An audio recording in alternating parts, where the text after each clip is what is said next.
do a lot of heat pump work, and usually in conjunction with PV, again, because they're such a great fit together, the two technologies.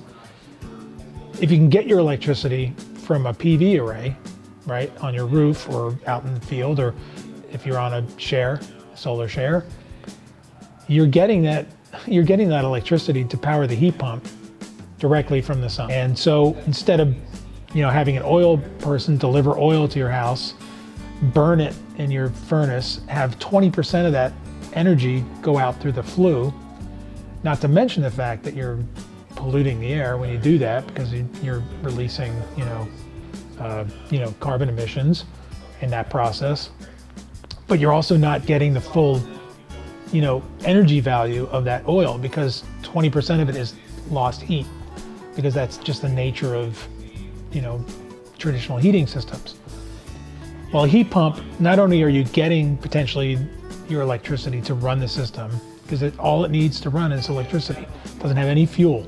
So you're not only getting that electricity potentially from your own rooftop, but for every kilowatt of energy you put into a heat pump, you're getting up to 3 times the kilowatts out in heat energy. I am by nature a skeptic. So again, I was skeptical of heat pumps when I first started installing them. But that first time I turned on a heat pump that I had just installed, and it was negative 10 degrees out, and within 5 minutes it was blowing 110 degree air, I can be convinced. I'm a master plumber by training, also now a refrigeration technician at ReVision Energy. I don't do a lot of plumbing here anymore. I still have the master plumber certification, but I was originally hired for my plumbing skills by ReVision back in 2011 or 12. Yeah, I moved here in '94 to go to school. Went to USM, University of Southern Maine. I was getting my history degree, which I did finish finally after having dropped out of college twice in Philly. Got my history degree here. Of course, ended up playing in tons of bands while I was here. But as my summer job and on my breaks, I would go work for my brother-in-law in Boothbay, who's a plumber. And so that's kind of how I got started down there. It was just a convenient way for me to have income on the summers.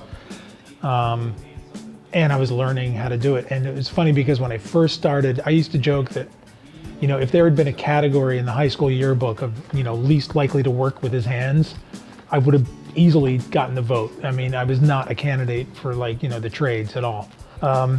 But actually found pretty quickly that I had an aptitude for it and I actually enjoyed it. And so, much to my own surprise, and I think everyone I was working with, more to their surprise even, I ended up being pretty good at it. Had a good brain for figuring out problem solving, especially in the heating side of things. Yeah, and so I ended up enjoying it quite a bit. I still got my degree and then tried to become a history teacher, which had been my original goal. But in the meantime, I was doing the plumbing work, and it took me 2 years to find a teaching job. So I became a full-time plumber at that point, and decided, I might as well get my license. I never had any intention of becoming a plumber, but I thought, well, I'm doing this, I might as well get on the license track. Got my license. Then I got it almost as soon as I got my license to master plumber, I got a teaching job and taught full-time for 2 years, but it wasn't for me. I realized I enjoyed being a plumber more, so I went back to plumbing, and yeah, that was when I just dove into it full-time, and really dedicated myself to becoming a better plumber. And then I found ReVision not long after that. Yeah, certainly in terms of background and prior experience, there's more diversity here than I've ever experienced in the trades.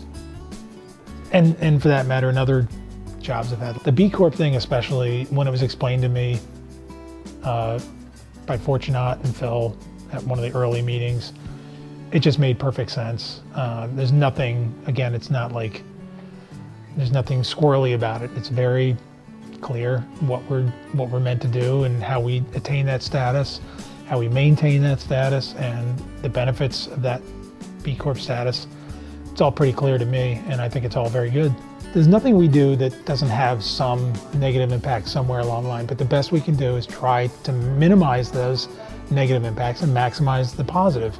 And so I think the B Corp, employee ownership, all those things are ways of trying to minimize the negative, maximize the positive. It's not possible to eliminate any of those things entirely, but you do the best you can, you know.